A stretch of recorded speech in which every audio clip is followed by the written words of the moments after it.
His full name is Al-Zubair ibn Al-Awwam ibn Khuwaylid al-Qurashi al-Asadi. He was the son of Safiya bint Abdul Muttalib, the aunt of the Prophet, peace and blessings be upon him. His early conversion to Islam, he was among the first to embrace Islam at a young age, and was among the first to do so. One of the 10 promised paradise, the Prophet, peace and blessings be upon him, gave him the glad tidings of paradise along with 9 other noble companions. One of the 6 members of the Shura Council, he was one of the 6 chosen by Umar ibn al-Khattab, may Allah be pleased with him, to choose the next caliph.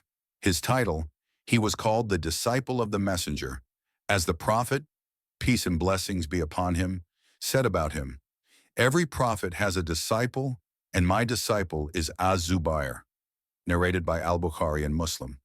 His bravery in battle. He was one of the bravest of the companions and participated in all the battles with the Prophet, peace and blessings be upon him, including the Battle of Badr, the Battle of Uhud, the Battle of the Trench, and the conquest of Mecca. The first person to draw a sword in Islam, when he heard that the Prophet, peace and blessings be upon him, had been harmed in Mecca, he drew his sword and went out to defend him. He was the first person to raise his sword in the cause of Allah. His defense of the Prophet, peace and blessings be upon him, during the Battle of Uhud, he was among those who stood firm with the Prophet, peace and blessings be upon him, on the day of Uhud and did not flee. His positions during the conquest of Mecca, he was a commander in the Muslim army that entered Mecca as conquerors. His wealth and spending in the cause of God. He was a successful merchant and generous, spending his wealth in the cause of God and on the poor and needy. His sons. Among his sons was Abdullah ibn al-Zubair, the eminent companion who was one of the bravest Muslim leaders. Date of death. He was martyred in the year 36 AH in the Battle of the Camel.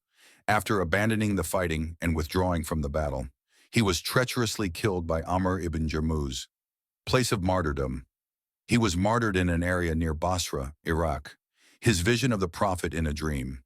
It was said that he saw the Prophet, peace be upon him, in a dream before his martyrdom, and realized that his time was near. His status among the companions. The companions revered and respected him. He was known for his truthfulness, sincerity, and asceticism in this world. May God be pleased with him and satisfy him, and may he unite us with him in the highest level of paradise.